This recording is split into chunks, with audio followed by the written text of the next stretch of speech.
My name is Maddie Everett, and I saved Argonne Metrics from bankruptcy 3 times in a row.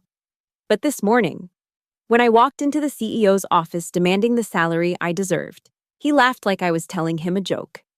A few minutes later, while that CEO was still buried in his KPI reports, a single email shattered the throne he'd been sitting on for 12 years.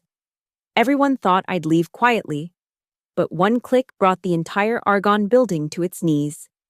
And this time, nobody could stop me. The fluorescent lights in the Argonne Metrics office buzzed with their usual Monday morning intensity as I sat at my desk, staring at the spreadsheet that had consumed my weekend. The numbers told a story that corporate America loved to ignore. A story of invisible labor, of victories claimed by men in corner offices, of the gap between value created and recognition received.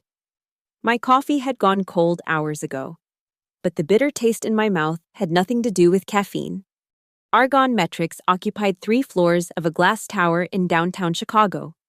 Its open-concept workspace designed by some consultant who'd never spent a day in corporate hell. The exposed brick walls and ping-pong table in the break room were supposed to make us feel like we were working at a startup. But the soul-crushing hierarchy and outdated management practices reminded us daily that we were just another cog in the machine of late-stage capitalism. I'd been senior account strategist here for 8 years, watching the company stumble from crisis to crisis while I worked behind the scenes to keep the lights on. The title sounded impressive enough, but it was corporate speak for the person who fixes everything when the executives screw up. I was 36 years old, had a master's degree in data analytics from Northwestern, and somehow found myself earning less than guys who'd joined the company after me with half my qualifications. The irony wasn't lost on me. I analyzed market trends, identified opportunities, and developed strategies that generated millions in revenue. Yet I couldn't afford to move out of my studio apartment in Logan Square. My student loans still haunted my credit report like a financial ghost. And my brother's medical bills from his cancer treatment last year had drained what little savings I'd managed to accumulate. Simon Grant, our CEO, was the kind of man who wore expensive suits to hide his complete lack of substance. At 52, he had the polished look of someone who'd climbed the corporate ladder by stepping on the right people at the right time. His office on the 23rd floor was a shrine to his own perceived importance. Mahogany desk, leather chairs, and a wall covered in awards that bore his name but represented work done by people like me. Simon had a talent for appearing at the exact moment a crisis was resolved, swooping in to take credit with the kind of shamelessness that would make a politician blush. He spoke in corporate buzzwords and motivational platitudes, the kind of empty language that sounds profound in conference rooms but means absolutely nothing in the real world. Synergistic solutions, paradigm shifts, disruptive innovation. The man could turn a simple status update into a TED Talk about nothing. The open workspace meant there was nowhere to hide from the daily theater of corporate dysfunction. Jennifer from HR walked past my desk at least 5 times a day, her heels clicking against the polished concrete floors like a metronome counting down to someone's termination. The sales team occupied a cluster of desks near the windows, their conversations a constant background noise of manufactured enthusiasm and desperate optimism. Mark Hensley, our director of client relations, sat 2 desks away from me, close enough that I could hear every phone call he made. Mark was what happened when mediocrity met privilege, a 40-something white guy who'd never had an original thought in his life, but somehow convinced everyone he was indispensable. He had a habit of speaking just loud enough to ensure everyone could hear how important his conversations were, dropping client names and project details like he was name-dropping celebrities at a party. The other members of our team were casualties of the corporate grind, people who'd been ground down by years of unrealistic expectations and minimal rewards. Sarah from accounting had the hollow look of someone who'd given up fighting the system. Tom from IT spent most of his day looking like he was contemplating career changes. Lisa from marketing had perfected the art of looking busy while doing absolutely nothing productive. But it was the relationship with our biggest client that kept me trapped in this fluorescent purgatory. Berkeley Industries was a manufacturing giant with operations across the Midwest, and their data analytics contract represented 43% of Argonne's total revenue. I'd been managing their account for 4 years, building relationships with their executive team, understanding their business needs, and delivering insights that had saved them millions in operational costs. The relationship had started rocky. Berkeley's previous analytics firm had botched a major project, leaving them suspicious of consultants and protective of their data. It took me 6 months of careful relationship building, late-night calls, and flawless execution to earn their trust. Now, Dean West, their director of strategic planning, considered me a crucial part of their team. Our monthly strategy sessions had evolved into collaborative partnerships, with Berkeley often asking for my input on decisions that went far beyond our contracted services. What Simon didn't understand, what he'd never bothered to learn, was that client relationships in the analytics world were personal. Berkeley didn't trust Argonne metrics. They trusted me. The contracts might be written between companies, but the real business happened between people. I was the bridge between Berkeley's needs and Argonne's capabilities, the translator who turned their challenges into actionable strategies. This morning, I'd arrived early to review the quarterly performance reports before my meeting with Simon. The numbers were impressive, even by my own standards. The strategies I'd developed for Berkeley had resulted in a 12% increase in their operational efficiency, saving them over $3 million in the past year alone. Our other clients showed similar improvements, not dramatic enough to make headlines, but consistent enough to build long-term relationships and recurring revenue. I'd spent the weekend preparing a comprehensive presentation documenting my contributions to the company. Every saved client, every crisis resolved, every innovative solution that had kept Argonne competitive in an increasingly crowded market. I'd quantified my value in the language that corporate executives understood: dollars and percentages. The document sitting on my laptop contained 8 years of proof that I was worth far more than my current salary of $68,000. Mark, with his impressive title and complete lack of analytical skills, made $85,000. New hires with MBA degrees and zero experience started at $72,000. I was being paid like an entry-level employee while performing the work of a department head. But it wasn't just about the money. Though the financial pressure was real enough. My rent had increased twice in the past year. My health insurance premiums kept climbing. And my brother's ongoing medical expenses meant I was constantly robbing Peter to pay Paul. I'd been surviving on credit cards and optimism for months, telling myself that recognition and proper compensation were just around the corner. The deeper issue was respect. Every time Simon took credit for my work, every time a client complimented the company on strategies I'd developed, every time I watched less qualified colleagues get promoted while I remained in the same position, a piece of my professional soul died. I'd become invisible in my own success story, the ghostwriter of Argonne's achievements. I'd tried the conventional approaches. I'd scheduled meetings with HR to discuss career development, only to be told that budget constraints made raises impossible. I'd volunteered for high-profile projects, hoping visibility would lead to recognition. I'd even suggested restructuring my role to better reflect my actual responsibilities. But Simon dismissed the idea with a wave of his hand and some nonsense about maintaining team dynamics. The breaking point had been last month's presentation to the board of directors.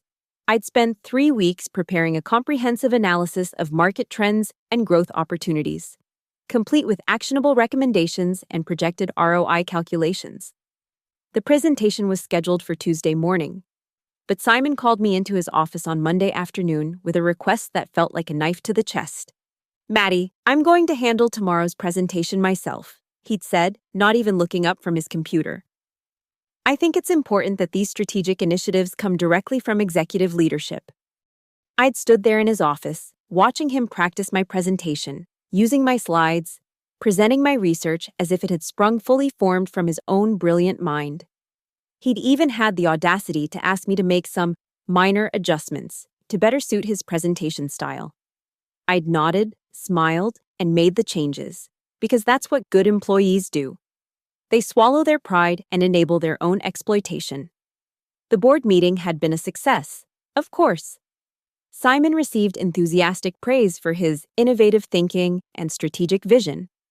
3 board members had personally congratulated him on the quality of the analysis. The local business journal had even written a small piece about Argonne's forward-thinking leadership and Simon's role in positioning the company for future growth.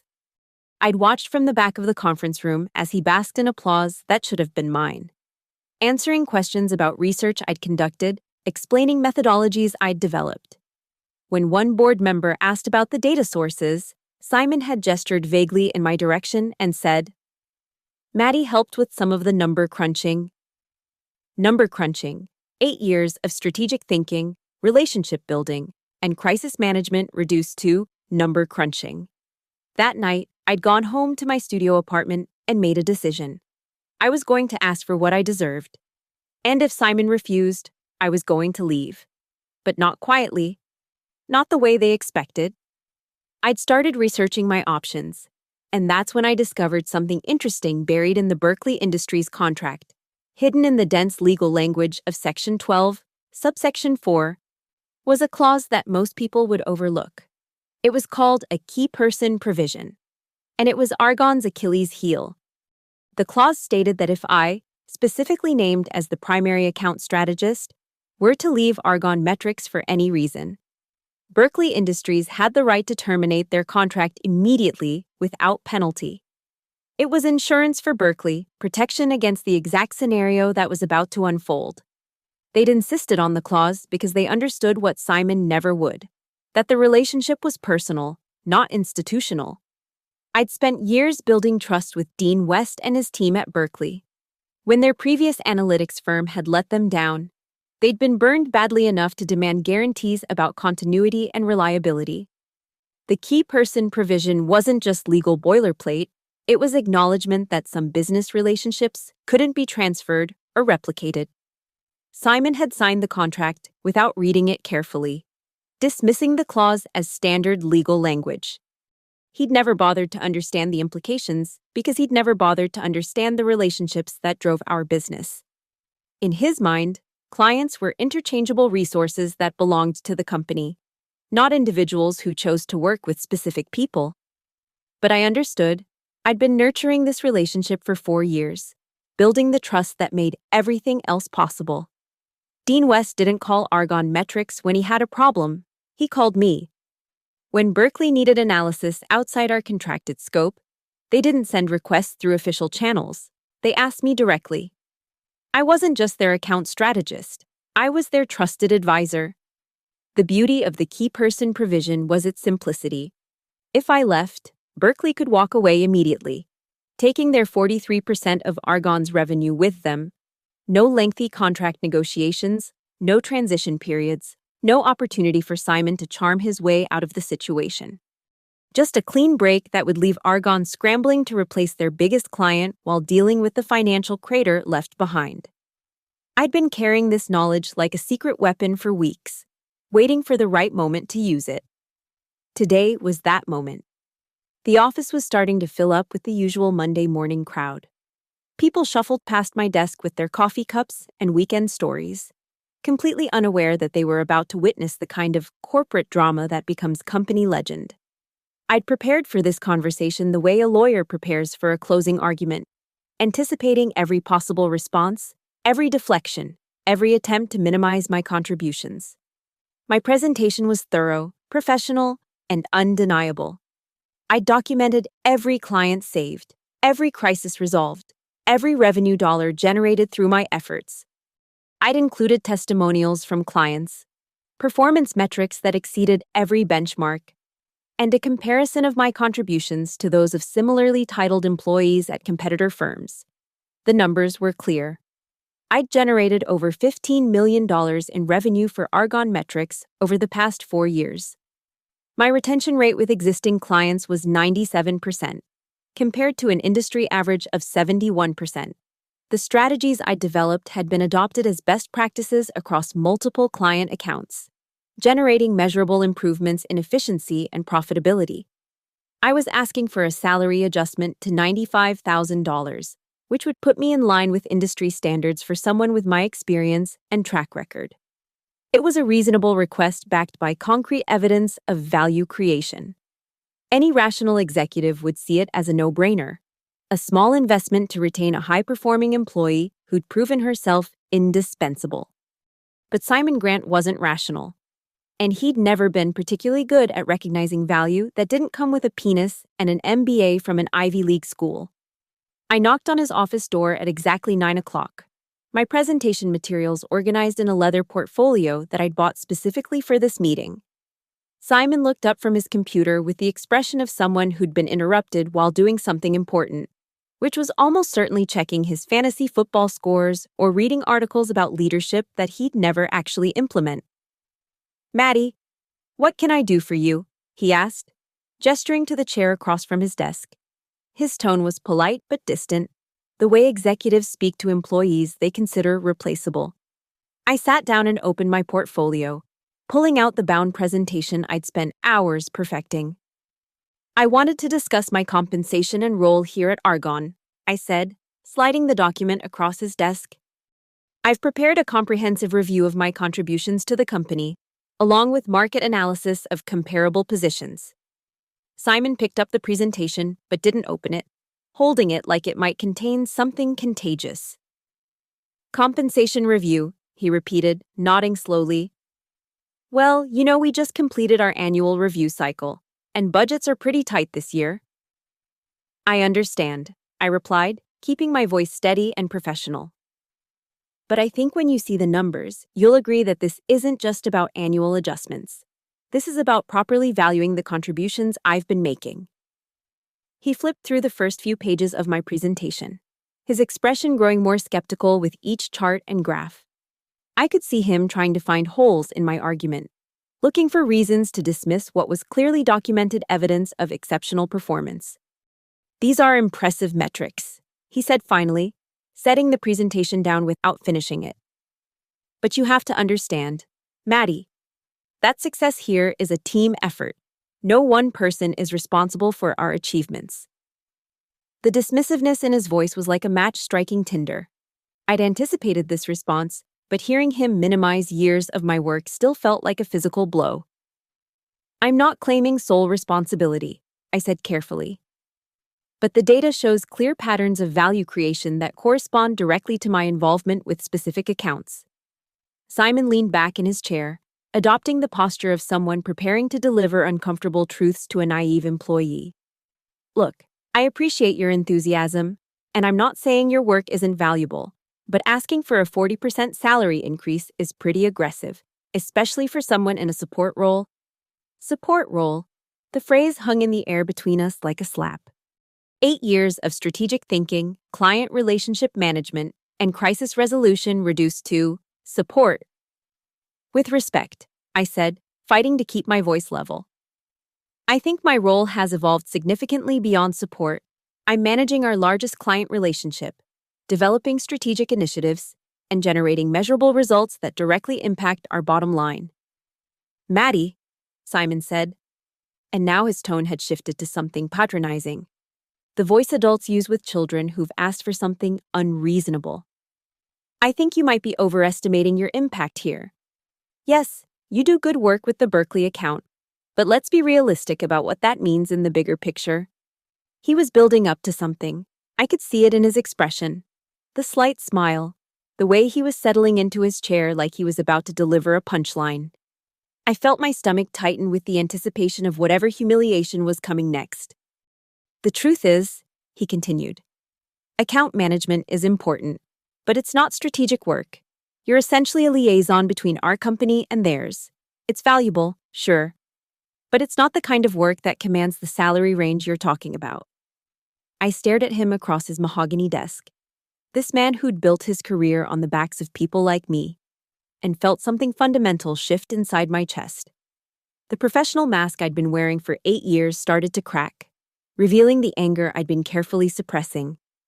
"Simon," I said quietly, "I've saved this company from bankruptcy 3 separate times. The Berkeley account alone represents 43% of our revenue.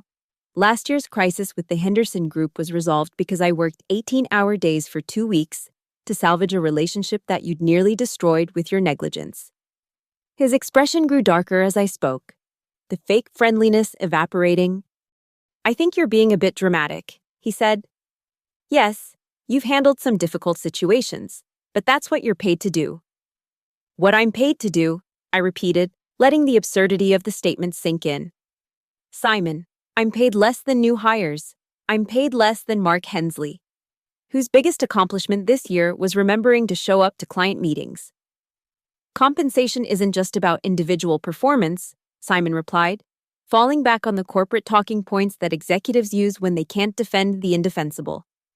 "It's about market rates, budget constraints, overall company performance." "Stop," I interrupted, my patience finally exhausted. "Just stop with the corporate speak. We both know this isn't about budgets or market rates. This is about the fact that you don't value my contributions because you don't understand them." Simon's face flushed red, and I could see that I'd crossed a line from respectful employee to insubordinate problem. "Maddie, I think you need to reconsider your tone here. I'm trying to have a professional conversation about realistic expectations." "Realistic expectations," I said, standing up from my chair. "You want to talk about realistic expectations? Let me tell you what's realistic. It's realistic that I could walk out of here today and take the Berkeley account with me. It's realistic that half of our client base trusts me more than they trust this company. It's realistic that I'm the only thing standing between Argonne metrics and a very public failure." The color drained from Simon's face as the implications of my words sank in. For a moment, I saw a flicker of uncertainty in his eyes, a recognition that maybe he'd miscalculated the power dynamics in this conversation. But then his ego reasserted itself, and he leaned forward with the kind of aggressive posture that men use when they feel their authority being challenged. "Are you threatening me, Maddie?" "I'm not threatening anyone," I replied, my voice steady despite the adrenaline coursing through my system. "I'm simply pointing out the reality of our situation. I've been undervalued and underpaid for years, and I'm asking for fair compensation for the value I create." Simon stood up behind his desk, using his height advantage the way bullies do when they're running out of rational arguments. "You know what I think, Maddie? I think you've gotten a little too comfortable here. I think you've started believing your own hype about how important you are." He walked around the desk and leaned against the front edge, crossing his arms and looking down at me with the kind of smug confidence that comes from years of being wrong without consequences. "The truth is," he continued, "you're replaceable. We all are. This company existed before you got here, and it'll exist long after you're gone. Your little presentation here is cute, but it doesn't change the fundamental reality that you work for me, not the other way around." I looked at him standing there in his expensive suit, radiating the kind of arrogance that only comes from never having to face the consequences of your own incompetence. This man who'd taken credit for my work, dismissed my contributions, and now had the audacity to call me replaceable. And then he started laughing. It wasn't a chuckle or a nervous laugh, it was full-throated laughter. The kind that comes from genuine amusement at someone else's expense. He was laughing at me, at my presentation, at the idea that I could walk into his office and demand respect. "You really think you're irreplaceable, don't you?" he said between laughs. "You think this whole company would collapse without Maddie Everett holding everything together? That's precious. It really is." The laughter was the final straw. The moment when 8 years of accumulated frustration crystallized into perfect clarity. I stood there watching him laugh at my request for fair compensation, and I realized that I'd been asking the wrong question. The question wasn't whether I deserved a raise. The question was why I was still working for someone who found my value so amusing. "You're right," I said quietly, and the certainty in my voice made him stop laughing. "This company will exist after I'm gone. The question is whether it'll exist in any form you recognize." I turned and walked toward his office door, leaving my presentation on his desk like evidence at a crime scene. Behind me, I could hear Simon calling my name, his voice shifting from amusement to concern as he realized that this conversation hadn't gone the way he expected. "Maddie, wait. Let's talk about this rationally." But I was already through the door, walking back to my desk with the kind of calm that comes after a major decision has been made. The office buzzed with its usual Monday morning energy, completely unaware that everything was about to change. I sat down at my computer and opened my email, my fingers moving with the precision of someone who'd rehearsed this moment in their mind for weeks. The first email was to Dean West at Berkeley Industries, the message I'd been crafting mentally since I discovered the key person provision. Dean, I typed, I wanted to inform you personally that I'll be leaving Argonne Metrics effective immediately. Per Section 12, Subsection 4 of our service agreement, this triggers the key person provision, which gives Berkeley Industries the right to terminate the contract without penalty. I've truly enjoyed our collaboration over the past 4 years, and I hope we'll have the opportunity to work together again in the future. Best regards, Maddie. I read the email 3 times, checking for typos and tone, making sure it struck the right balance of professionalism and finality. Then I clicked send, watching as the message disappeared into the digital ether, carrying with it the financial foundation of Argonne Metrics. The second email was to HR, a formal resignation notice that would protect me legally and create a paper trail of my departure. I kept it brief and professional, stating simply that I was resigning from my position effective immediately and would not be completing the standard 2-week notice period. The third email was to my small circle of allies within the company, Sarah from accounting, Tom from IT, and Lisa from marketing. These were the people who'd covered for me during late nights and impossible deadlines, who'd shared knowing looks during Simon's empty motivational speeches, who understood the gap between corporate rhetoric and reality. Friends, I wrote, today is my last day at Argonne. It's been a pleasure working with you all, and I hope our paths cross again in the future. Take care of yourselves, and remember that you're worth more than they'll ever pay you. Maddie. As I sent the final email, I felt a sense of lightness that I hadn't experienced in years. The weight of 8 years of accumulated frustration, of swallowed pride and stolen credit, was lifting from my shoulders. I was about to burn down the professional bridge I'd spent nearly a decade building, and it felt like the most honest thing I'd done in my entire career. I started clearing out my desk with the methodical efficiency of someone who'd been planning this moment for weeks. Personal items went into a small cardboard box, the photos of my family, the coffee mug my brother had given me after his recovery, the small succulent plant that had somehow survived 8 years of fluorescent lighting and corporate neglect. My computer files were already backed up on a personal drive, not because I planned to steal company information, but because I'd learned long ago not to trust corporate systems with irreplaceable work. Years of presentations, analyses, and strategic documents that represented thousands of hours of my intellectual labor were safely stored away from Argonne's servers. The office around me continued its normal Monday morning routine, completely unaware of the financial earthquake that was about to hit. Mark Hensley was loudly discussing his weekend golf game with anyone within earshot. Jennifer from HR clicked past my desk on her way to another meaningless meeting. The sales team was already making their first calls of the week, their manufactured enthusiasm echoing across the open workspace. I felt like I was watching it all from a great distance, a scientist observing an ecosystem that no longer included her.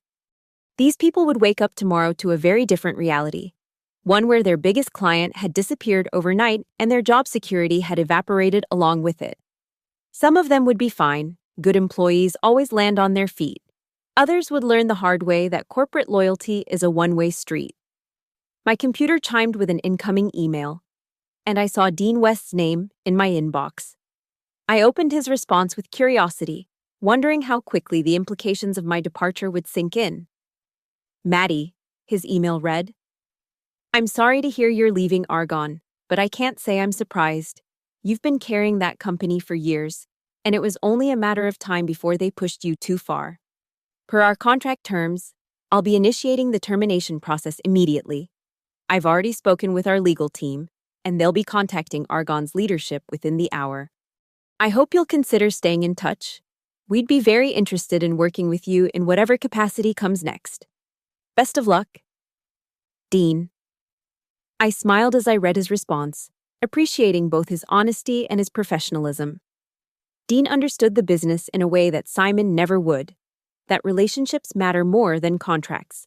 that trust is earned through consistent performance and that treating valuable people badly has consequences. The beauty of the key person provision was its immediacy. There would be no lengthy negotiations, no attempts to save the relationship, no opportunity for Simon to promise changes that he'd never actually implement. Berkeley's legal team would send a termination notice citing the clause. Argonne would lose 43% of its revenue overnight, and Simon would finally understand the true cost of his arrogance. I finished packing my personal items and stood up from my desk for the last time. The small cardboard box contained 8 years of my professional life, everything I'd accumulated during my time at Argonne Metrics. It seemed like such a small collection for such a significant portion of my career. But that was the nature of corporate work. You gave everything to the company, and at the end, you left with almost nothing. Sarah from accounting walked by and noticed me packing. "Going somewhere?" she asked, her voice carefully neutral in the way that office conversations always were when they might be overheard. "My last day," I replied simply, watching her eyes widen with surprise. "Seriously? Did you find something better?" I considered how to answer that question. Had I found something better? I didn't have another job lined up, didn't have a clear plan for what came next, but I had something more valuable than job security.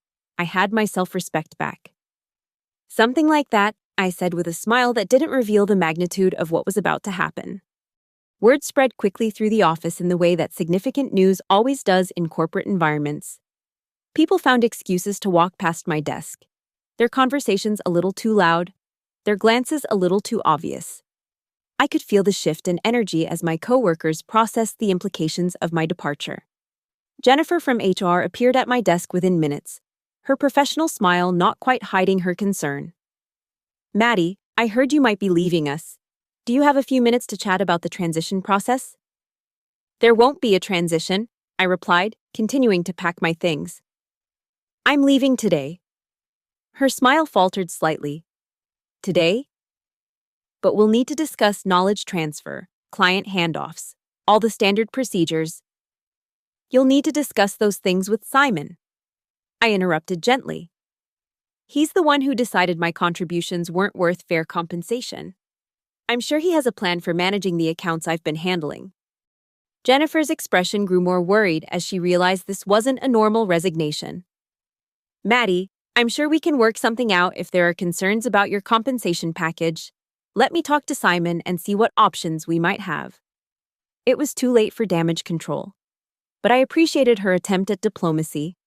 Jennifer was just doing her job, trying to prevent the kind of employee departure that creates problems for everyone involved. She had no way of knowing that the problems had already been set in motion. "I appreciate the offer," I said, picking up my box and my purse. "But some decisions can't be undone." Simon made his position very clear this morning. I walked toward the elevator, aware that most of the office was watching my departure with the kind of fascination that people reserve for car accidents and public meltdowns. They expected drama, tears, or angry outbursts. The kind of emotional exit that would give them stories to tell for years. Instead, I walked out with the quiet dignity of someone who'd finally stopped accepting less than they deserved. The elevator doors closed behind me, and I felt the building literally and figuratively falling away as I descended toward the lobby. My phone buzzed with a text message as I walked through the lobby toward the street. It was from Tom in IT. "Holy shit, what did you do? Simon is freaking out and calling emergency meetings." I smiled and put my phone away without responding. Simon's panic was just beginning. The Berkeley termination notice wouldn't arrive for another hour, giving him just enough time to convince himself that he'd handled our conversation well, that he'd put an uppity employee in her place. That business would continue as usual. I walked out of the Argonne Metrics building and into the crisp Chicago morning, carrying my cardboard box and feeling lighter than I had in years. The city streets were busy with Monday morning commuters, people rushing to jobs that might or might not appreciate their contributions, caught in the same cycle of undervaluation and acceptance that I'd finally broken free from. I found a coffee shop 2 blocks away and ordered a latte, choosing a table by the window where I could watch the pedestrians hurry past. My phone sat silent on the table beside my coffee cup, and I resisted the urge to check my email or social media. This moment belonged to me, this quiet space between my old life and whatever came next. At exactly 10:30, my phone rang. Dean West's name appeared on the screen, and I answered with curiosity about how the morning had unfolded on his end. "Maddie," he said, his voice carrying a mixture of satisfaction and concern. "I wanted to let you know that our legal team just sent the termination notice to Argonne. They should be receiving it any minute now." "How long did it take your lawyers to process everything?" I asked, genuinely curious about the mechanics of corporate contract termination. "About 15 minutes once I explained the situation," Dean replied with a chuckle.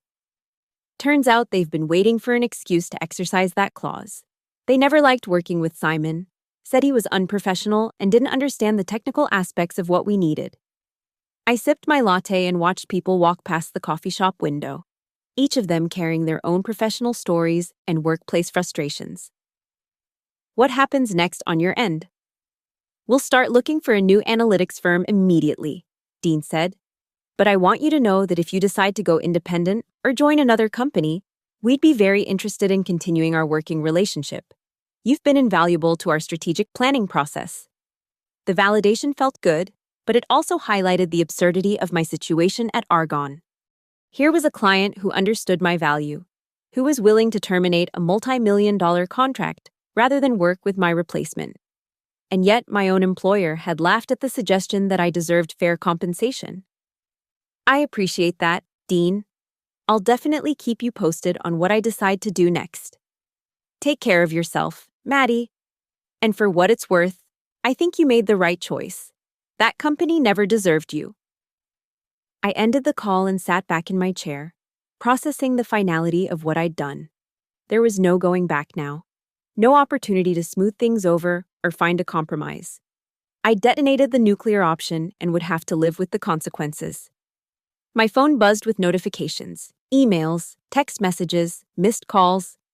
Simon's emergency was spreading through the company like wildfire, and people were starting to understand the connection between my departure and whatever crisis had erupted.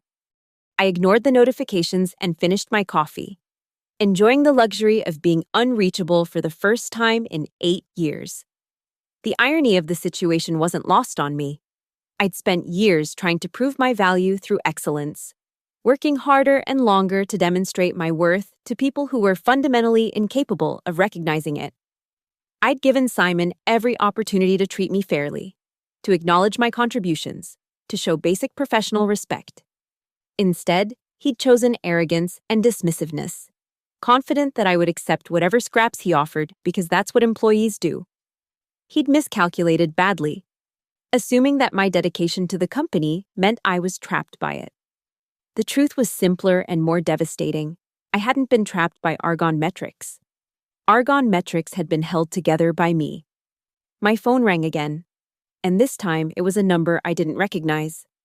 I let it go to voicemail, then listened to the message out of curiosity.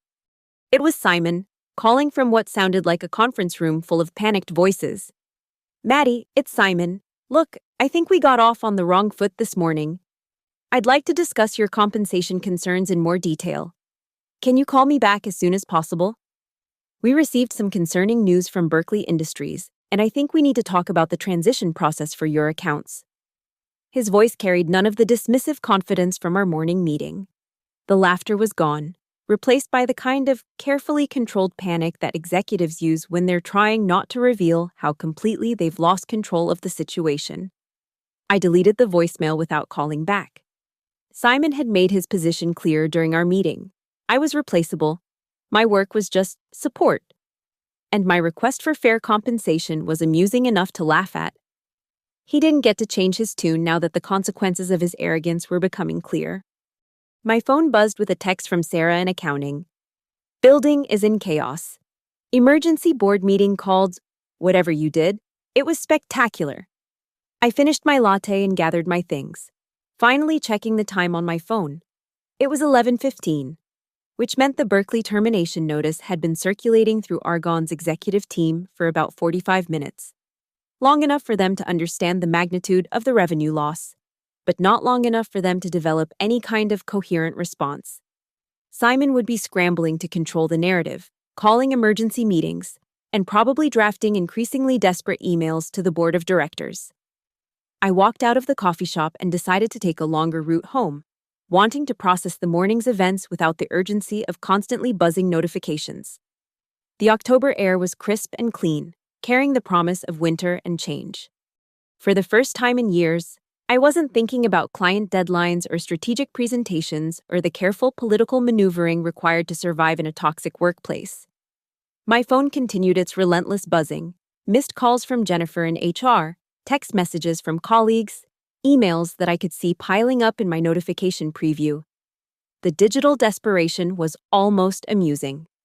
For 8 years, my time had been considered infinitely available to the company. Now that I was no longer an employee, suddenly everyone needed to reach me immediately. I found a bench in Millennium Park and sat down to watch the city move around me. Tourists took selfies near the Bean. Office workers cut through the park on their lunch breaks, and street musicians played for spare change and appreciation. It was a reminder that life existed outside the corporate bubble, that there were ways to make a living that didn't require sacrificing your dignity for a steady paycheck.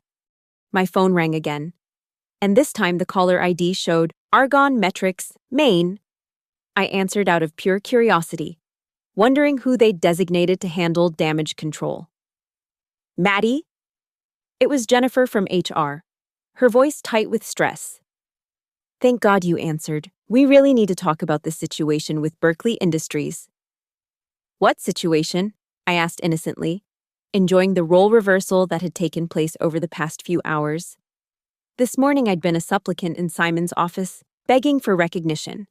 Now I was the one with all the power, fielding desperate calls from a company in crisis. They've terminated their contract, Jennifer said, her professional composure cracking slightly. They cited some clause about key personnel. And legal says it's completely binding. Maddie, that's nearly half our revenue. I let the silence stretch for a moment, allowing the weight of that statement to settle. Jennifer was smart enough to understand the implications. Mass layoffs, potential bankruptcy, the complete disruption of everything Argonne had built over the past decade. That's unfortunate, I said finally, keeping my voice neutral. But I'm sure Simon has a plan for replacing that revenue. He seemed very confident this morning about the company's ability to function without specific individuals. Maddie, please.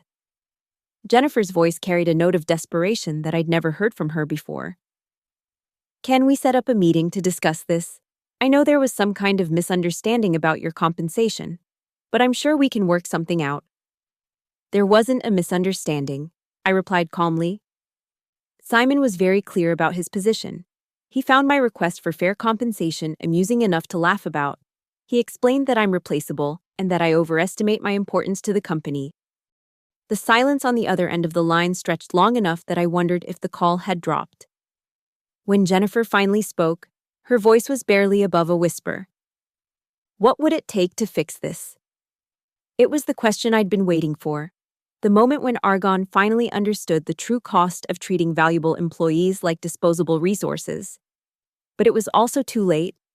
Some bridges, once burned, can't be rebuilt with apologies and belated offers. Nothing, I said simply. There's nothing that would fix this, Jennifer. I gave this company 8 years of my life, and in return, I was laughed at when I asked for basic respect. That's not something you can apologize away with a counter-offer. But surely we can. No, I interrupted gently. We can't. Simon made a choice this morning when he decided that my contributions were worth laughing about. Now he gets to live with the consequences of that choice. I ended the call and turned off my phone, finally claiming the peace I'd been seeking all morning. The sun was high overhead now, warming the bench where I sat and casting long shadows across the park. I closed my eyes and listened to the sounds of the city. Traffic, conversations, the distant music from street performers. For the first time in years, I wasn't responsible for anyone else's crisis. I wasn't the person who had to fix problems created by other people's incompetence. I wasn't the safety net that caught everyone else's mistakes.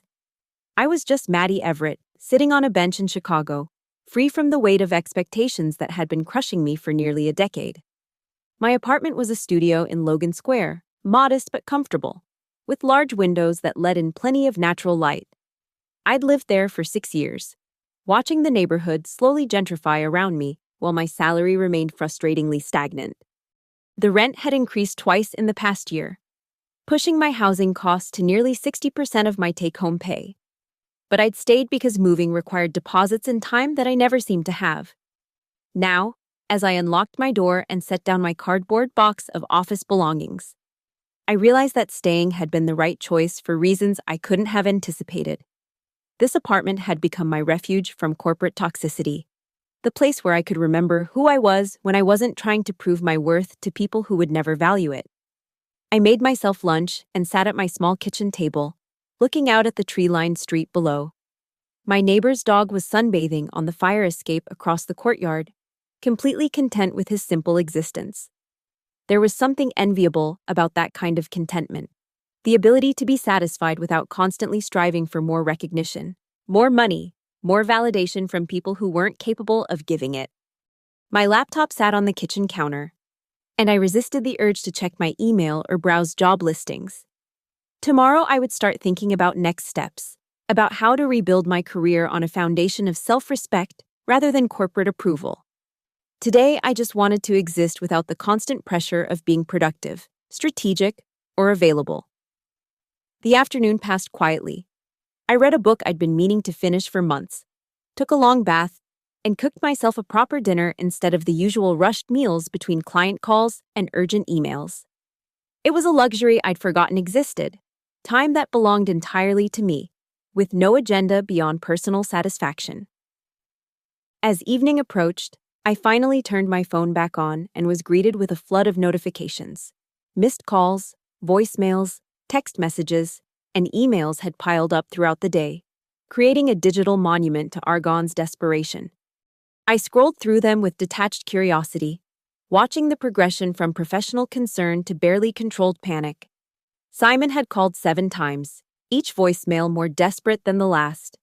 The final message, left around 4 o'clock, was barely coherent. "Maddie, please, you have to call me back. The board is meeting tomorrow morning, and I need to explain how we're going to handle this transition. I know we can work something out if you'll just give me a chance to fix this." Jennifer from HR had sent a dozen emails, each one offering increasingly generous compensation packages and benefit improvements. The final offer was staggering: a promotion to Director of Client Strategy, a salary of $120,000, equity participation, and a guarantee of direct board reporting. It was everything I'd wanted and more, offered only after they'd lost the leverage to deny it. But the most revealing message came from Mark Hensley, the Director of Client Relations, whose incompetence I'd been covering for years. His text was brief and bitter. "Hope you're happy. Half the company is getting laid off because of your little tantrum." I stared at his message for a long moment, processing the accusation and the complete lack of self-awareness it revealed. Mark blamed me for the layoffs that would result from Argonne's revenue loss, but he couldn't see the years of mismanagement and toxic leadership that had created this vulnerability in the first place. A healthy company doesn't collapse because one employee leaves. A well-managed organization doesn't lose nearly half its revenue when a single person walks out the door. Argonne's crisis wasn't the result of my little tantrum. It was the inevitable consequence of building a business on exploitation and arrogance. I deleted Mark's message without responding and continued scrolling through the digital wreckage of my former employer's day. Sarah from accounting had sent updates throughout the afternoon, painting a picture of complete organizational chaos. 2 p.m., Simon locked himself in his office and won't come out. 3 board members showed up unannounced. 3 p.m., emergency all-hands meeting canceled. Rumor is they're calling in crisis management consultants. 4 p.m., Jennifer just walked out crying. Security is escorting people to their desks to pack up. 5 p.m., building is basically empty except for executives. Word is they're trying to figure out if they can survive until Christmas. The rapid deterioration was both shocking and predictable. Argonne had been living paycheck to paycheck at the corporate level, using the steady revenue from Berkeley Industries to mask deeper financial problems. Losing that income stream hadn't just created a budget shortfall, it had exposed the fundamental weakness of Simon's leadership and the company's complete dependence on relationships he'd never bothered to understand. I closed my laptop and poured myself a glass of wine, settling onto my couch to watch the sunset paint my apartment walls golden. Tomorrow, the financial press would probably pick up the story. A mid-sized analytics firm losing its biggest client would be worth a small article in the business section. Simon's name would be attached to the failure, his reputation permanently marked by this very public demonstration of incompetence. But tonight, I was content to sit in my quiet apartment, free from the weight of other people's expectations and crises.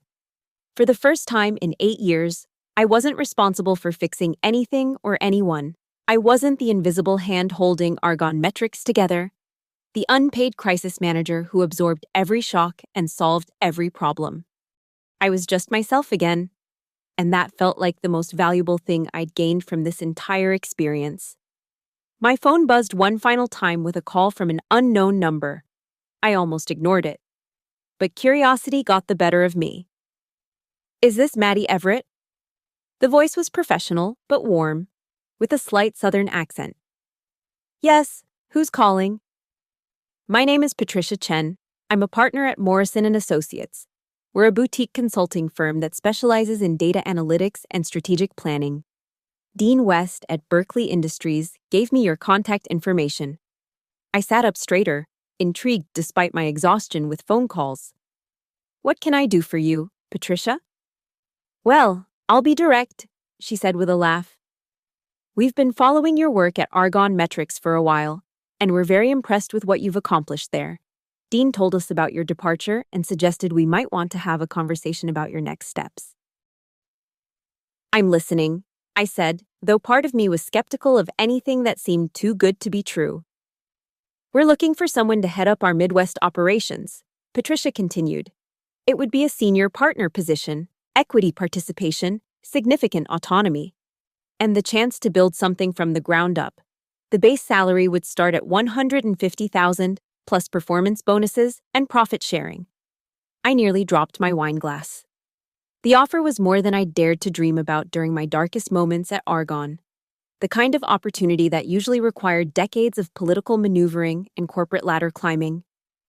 "That's a generous offer," I said carefully. "But I have to ask, why me? We've never met, and you only heard about me today." Patricia laughed again, a genuine sound that carried none of the calculated charm I'd grown accustomed to from corporate executives. "Maddie, anyone who can walk away from a job and take 43% of their former employer's revenue with them is exactly the kind of person we want on our team. That takes guts, strategic thinking, and relationships that run deeper than corporate politics. It also probably makes me look like a risk," I pointed out. "Only to employers who don't understand the value of treating good people well," Patricia replied. "We've built our entire business model on the idea that talented people perform better when they're respected, compensated fairly, and given real autonomy. What you did today wasn't reckless. It was overdue." We talked for another 20 minutes about the company, the position, and the kind of culture they were trying to build. Morrison & Associates was everything that Argonne Metrics pretended to be.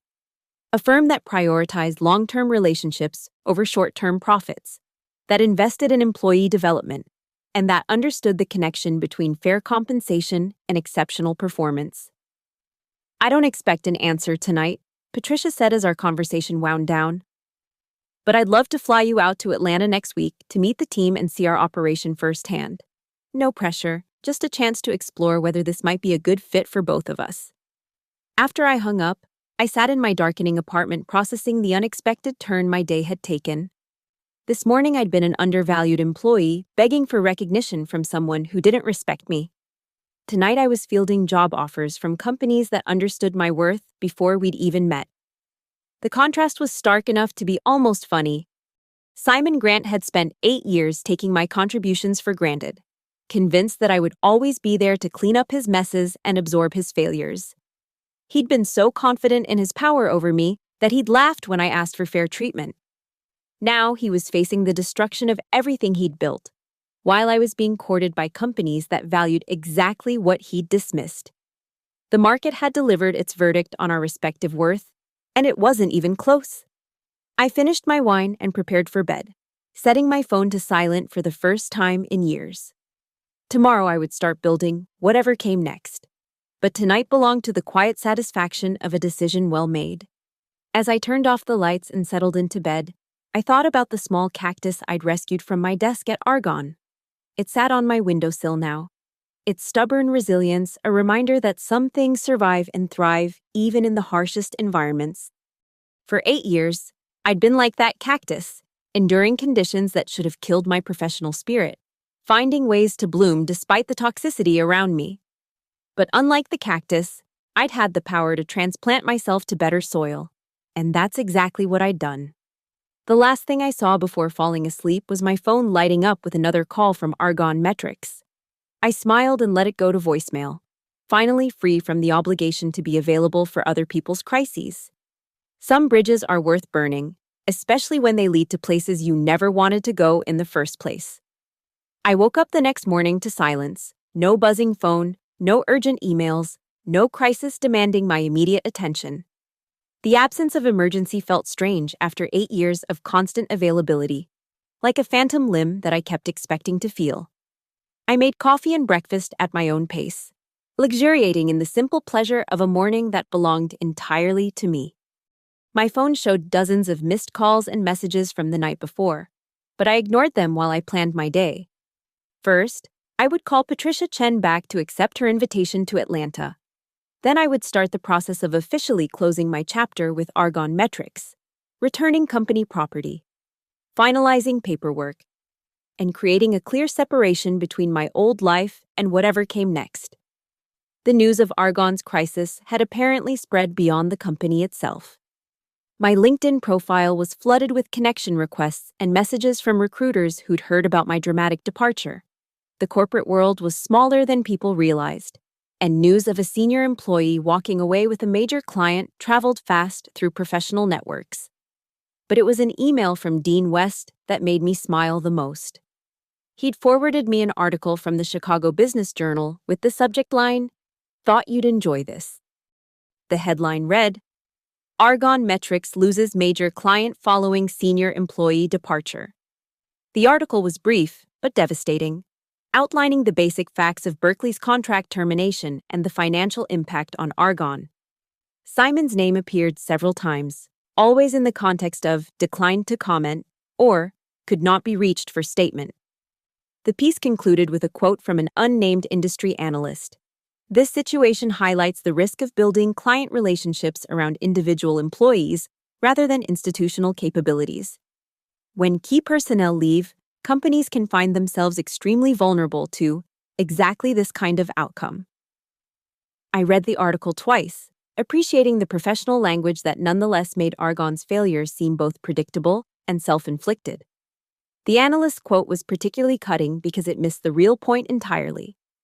The problem wasn't that Argonne had built relationships around individuals. The problem was that they'd never bothered to value the individuals who built those relationships. My coffee was getting cold as I continued scrolling through the professional aftermath of my departure. The story was spreading through industry publications and social media, turning my personal decision into a case study about employee retention and relationship management. Within a few hours, I'd become something I'd never intended to be, a symbol of what happens when companies push valuable employees too far. My LinkedIn inbox was full of messages from people sharing their own stories of workplace mistreatment and corporate tone deafness. I'd accidentally become part of a larger conversation about respect, compensation, and the power dynamics that define modern employment. But the most satisfying moment came when I called Patricia Chen to accept her invitation to Atlanta. Her enthusiasm was genuine and infectious, a stark contrast to the corporate manipulation I'd grown accustomed to at Argonne. "I'm thrilled," she said when I confirmed my interest in exploring the opportunity. "Can you fly out Thursday? I'll have my assistant arrange everything, flights, hotel, meals. Just focus on getting here and meeting the team." "That sounds perfect," I replied. already mentally preparing for interviews that would be conversations between equals rather than performances for people who'd already decided I wasn't worth their respect. After I hung up, I realized that I hadn't thought about Argonne Metrics or Simon Grant in hours. The crisis that had consumed their entire organization was becoming background noise in my life, relevant only as the catalyst that had finally pushed me towards something better. My phone rang one last time, with a call from Argonne's main number. I answered, curious about what final desperate measure they might attempt. Maddie? Simon's voice was barely recognizable, stripped of its usual arrogance and corporate polish. Please don't hang up. I need 5 minutes of your time. You have 3, I said, settling back into my chair with the detached interest of someone watching a train wreck from a safe distance. I fucked up, he said, the profanity jarring coming from someone who usually spoke in sanitized corporate language. I fucked up badly, and I need to know what it would take to fix this. Nothing, I replied immediately. There's nothing that would fix this, Simon. You made your choice yesterday morning when you laughed at my request for fair compensation. But I didn't understand. You didn't understand because you never bothered to learn, I interrupted. For 8 years, I've been holding this company together while you took credit for my work. Yesterday was just the first time you couldn't hide behind my competence. The silence stretched long enough that I thought he might have hung up. When he finally spoke, his voice was barely above a whisper. The board fired me this morning. I felt a moment of genuine surprise, followed immediately by a sense of cosmic justice. I'm sorry to hear that, Simon, but I'm sure they'll find someone more qualified to replace you. Maddie, please. Goodbye, Simon, I said, ending the call before he could launch into whatever final desperate plea he'd prepared. I turned off my phone and sat in my sunny apartment, processing the news of Simon's termination. His fall from power had been swift and complete, less than 24 hours from laughing at my salary request to losing his job entirely. There was a poetic justice to the timing that felt almost too perfect to be real, but I didn't feel the satisfaction I'd expected from his downfall. Mostly, I felt relief that this chapter of my life was finally closed, sealed by consequences that neither of us could undo. I spent the rest of the day preparing for my trip to Atlanta, researching Morrison & Associates and thinking about the questions I wanted to ask during my interviews. For the first time in years, I was approaching a professional opportunity from a position of strength rather than desperation. I wasn't begging for a chance. I was evaluating whether they deserved mine. That evening, I received one final message related to my departure from Argonne. It was from Sarah in accounting, who'd been keeping me updated on the company's rapid disintegration. Building is officially closed. Everyone got laid off except Jennifer in HR, who has to handle the paperwork. They're liquidating assets to pay severance. Simon cleaned out his office this afternoon with security escort. Thought you should know. It's really over. I read her message twice, letting the finality of it sink in. Argonne Metrics, the company that had consumed 8 years of my life, had ceased to exist in less than 48 hours. The business that Simon had been so confident would survive without me had collapsed the moment I walked away. But as I prepared for bed that night, I wasn't thinking about Argonne's destruction or Simon's downfall. I was thinking about the conversation I'd had with Patricia Chen, about the opportunity waiting for me in Atlanta, about the chance to build something new on a foundation of mutual respect rather than exploitation. Some endings are also beginnings, and some bridges are worth burning if they clear the path to somewhere better. I turned off the lights in my apartment and settled into bed, no longer carrying the weight of other people's expectations or crises. Tomorrow I would start preparing for whatever came next. But tonight I was content to rest in the quiet satisfaction of a decision that had changed everything. The small cactus on my windowsill caught the last rays of streetlight filtering through my curtains. Its stubborn resilience, a reminder that survival sometimes requires knowing when to transplant yourself to better soil. And that's exactly what I'd done.